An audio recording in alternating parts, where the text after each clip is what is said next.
Herkese merhaba arkadaşlar. Karavan hayatı sevenler kanalımıza hoş geldiniz. Bugün sizlere bir karavanda olması gereken madde madde sıralama yapacağız. Ne olması gerekiyorsa onları anlatacağız.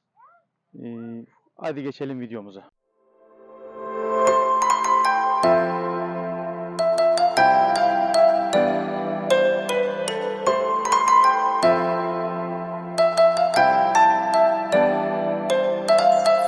Evet arkadaşlar, her şeyden önce bir karavanda olması gereken bana göre elektrik, güçlü bir panel. Mesela bu karavanda 465 watt 2 tane panelim var. Bayağı bir güçlü. Ondan sonra tabii ki akü geliyor. 105 wattlık 2 tane aküm var. Bunlar bana şu anda yetiyor ama kışın tabii daha çok elektrik sarfiyatı olacağı için bence bir akü daha gerekebilir. Yani 300 watt bence çekme karavan için elektrik işini görecektir.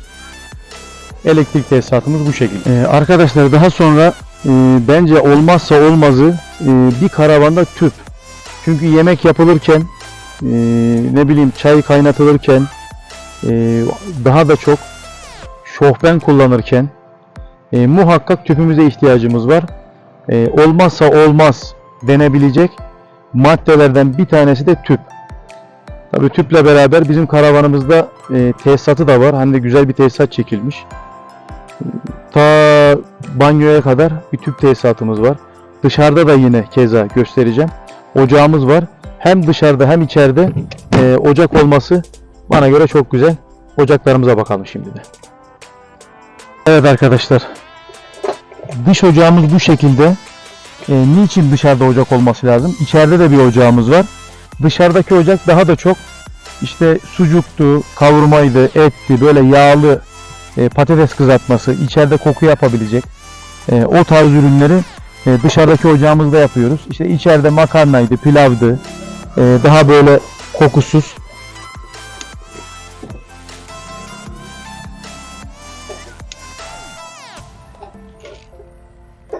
Kız sen tüp kapalı mıydı? Tamam ben açtım.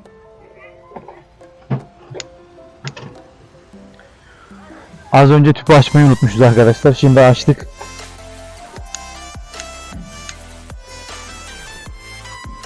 Şu şekilde şu anda tüpümüz yanıyor. Hatta şöyle yapalım.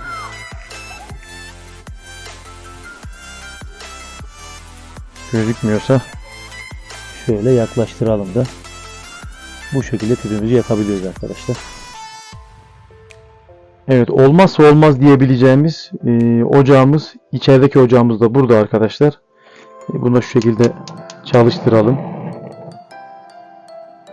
Hatta şunu da açalım. Biri büyük, biri küçük olmak üzere 2 tane de ocağımız burada. Bir tanesi de dışarıda var. Gittiğiniz yerlerde yemek yapabileceğiniz, kızartma yapabileceğiniz. Kızartma için demiştik dışarıdaki ocakta. İçerideki ocakta da işte pilavdı, makarnaydı gibi bu şekilde şeyler yapabilirsiniz arkadaşlar. Olmazsa olmazımız ocak. Evet arkadaşlar, yine olmazsa olmaz diyebileceğimiz tabii ki su. Su olmazsa hiçbir şey yok arkadaşlar, hayat yok. O yüzden suyumuz da olmazsa olmazlarından. Suyumuz için 100 litrelik temiz su depomuz var.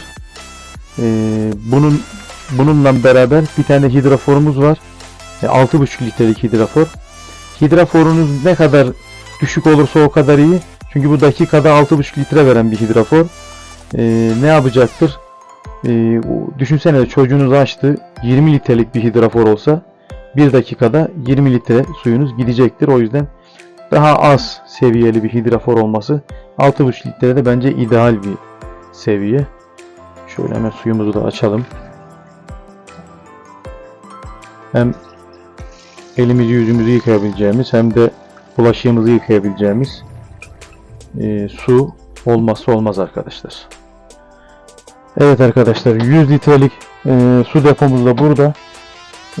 Bunun yanında da bir tane 6,5 litrelik hidraforumuz bulunuyor.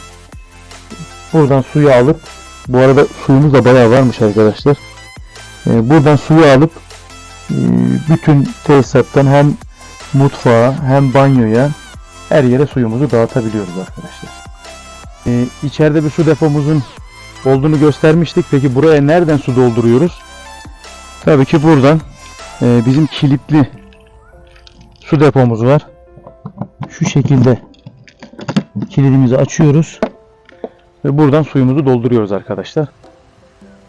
Bir huni yardımıyla suyumuzu buradan dolduruyoruz arkadaşlar. Kilitli olmasının sebebi de dışarıdan işte bir müdahale olmasın. Biliyorsunuz günümüzde çocuklar var.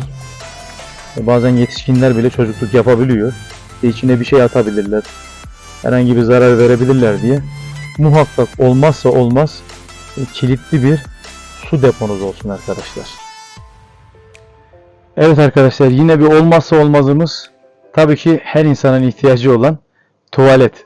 Geçen de karavanda tuvaletimizi nereye yapıyoruz diye bir video paylaşmıştım. Bunu shortlarda izleyebilirsiniz. Biraz komik bir video. Şu şekilde gösterelim. Kamera yaklaşsın bize.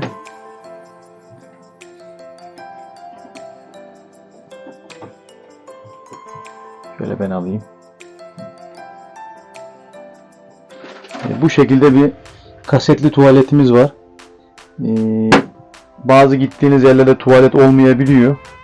Bu yüzden muhakkak olmazsa olmaz. Kasetli olmayabilir. Bazı tuvaletler dıştan da dökülebiliyor. Bununkisi kendinden kasetli. Bu şekilde bir tuvalette bizim işimizi görüyor. Olmazsa olmazımız tuvaletimiz. Evet arkadaşlar, tuvaletimizi yaptık. Ne ihtiyacımız var şu anda? Tabii ki ellerimizi yıkayacağız. Bunun için de tabii su tesisatımız vardı. Su depomuz da vardı. Burada banyoda da musluk bataryamız. Bizim olmazsa olmazımız. Bir de musluk bataryamız. Evet arkadaşlar, yine bir olmazsa olmazımız. Bu hatta vazgeçilmez olması lazım. Madem elektriğimiz var, bir buzdolabına da ihtiyacımız olur bizim, ki oluyor. Özellikle yaz günlerinde soğuk içecek için veya bozulacak bir şeyiniz olur, tavuk olur, et olur, her şey olabilir. Bir yemek yaparsınız, ertesi gün yiyeceksiniz, yine dolaba koyarsınız. Buzdolabı da tabii ki olmazsa olmazımız. Özellikle de şuna dikkat edilmesi lazım. Ben bunu bütün karavan satanlarda görüyorum. 220 volt buzdolabı koyuyorlar. Bununla ilgili biz çok büyük sıkıntılar yaşadık. Çünkü elektriği çok fazla çeken bir buzdolabı. O yüzden ben diyorum ki 12 voltluk buzdolabı olması lazım. Olmazsa olmazımız 12 voltluk bir buzdolabı. Hatta benim geçmişte bir videom var, İstanbul videomda. Orada benim de 220 voltluk buzdolabım vardı. Bunu değiştirdim. 12 voltluğa çevirdim.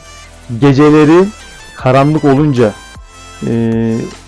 elektriği yiyen, en çok elektriği yiyen buzdolabıdır. O yüzden 12 voltluk buzdolabı olmazsa olmazımızdır.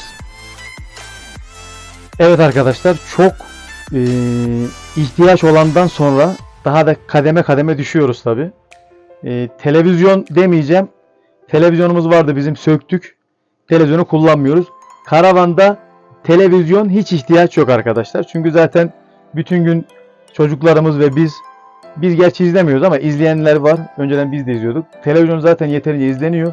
Karavanda televizyon yok. Onu söyleyelim. Şurada görünce aklıma geldi de. Şimdi karavanda olmazsa olmazlarımızdan iki tanesi var. İki tanesi. Birisi güneşlikler.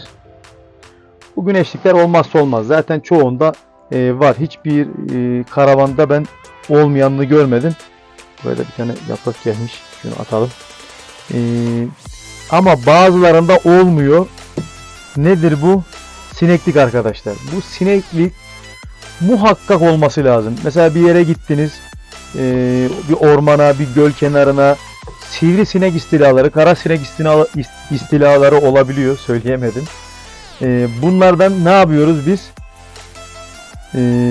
Hep beraber ailece karavana sığınıyoruz. O zaman da ne yapıyoruz? Hemen sinekliklerimizi kapatıyoruz. Şöyle şurayı da açıp. Ben bunları açıp kapamayı çok seviyorum bu arada. vızt vızt vızt vızt böyle kayıp gidiyor, gayet iyi oluyor. Bunları hemen kapatıyoruz ve sineklerden korunuyoruz. Olmazsa olmazımız sinekliklerimiz, zaten güneşliklerimiz çoğu karavanda, hatta ben olmayanını görmedim. Evet arkadaşlar, yine bir olmazsa olmazımızdan olan, bana göre hele şu anda önümüz kış aylarına girdik. Kar yağabilir, yağmur yağabilir, soğuk bir yere gidebiliriz. Mesela bir rakımı yüksek olan bir dağlık bir bölgeye çıkabiliriz. Uçurum kenarlarına konaklayabilirsiniz. O yüzden ısınmak için olmazsa olmaz dizel ısıtıcımız olması lazım. Bizim bu şekilde göstergesi olan, altta da mazot yeri olan Webasto'muz var. Şöyle çalıştıralım. Hemen çalıştı. Şuradan hemen hava vermeye başlıyor. Birazdan yakıtı yakmaya başlayacak. Ve de size nasıl anlatayım? Ya inanır mısınız? Yani içerisi resmen hamam gibi. Bunu tırcı arkadaşlar çok iyi bilir. Genelde tırlarda kullanılıyor. Karavanlarda da dizel ısıtıcı olmazsa olmazımız. Evet arkadaşlar, yine banyo bölümüne geldik.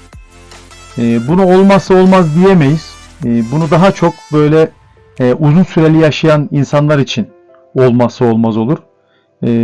Tüplü şofbenimiz. Hiç kullandık mı şu ana kadar? Biz zaten yazın başında aldık. Hiç kullanmadık.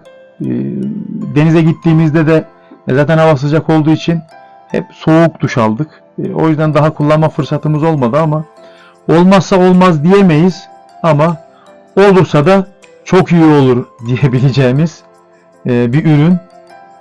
Gazlı şofbenimiz. Elektrikli şofben zaten karavanlarda ben görmedim. Olursa da sanki çok kullanışlı olmaz. Çünkü elektriği tüketebilir. Olursa güzel olur diyelim buna. Olmazsa olmaz demeyelim. Olursa güzel olur. Tüplü şofben diyelim. Evet arkadaşlar, videonun başında bahsetmiştik aslında. Elektrik olmazsa ilk başta hatta olması gereken elektrik diye. Bunu ben aküleri göstermemiştim. Şöyle göstereyim. Aküden de ziyade şöyle gösterelim. 105'lik 2 tane akümüz var. Şurada MPPT kontrol paneli var. Ve de 220 voltluk elektriği 12 volta çeviren, bunun adı neydi? İnvertör. Bu olmazsa olmaz invertörümüz var. Az önce gösterdiğimiz Webasto'nun yakıt deposu da bu. Zaten cihazın kendisi de bu. Yakıtı buradan konuyor. Olmazsa olmazımız elektrik tesisatımızın malzemeleri de bunlar arkadaşlar. Evet arkadaşlar, bir karavanda olması gerekenler nedir? Olmazsa olmazlarımız nedir? ile ilgili videomuzun sonuna geldik.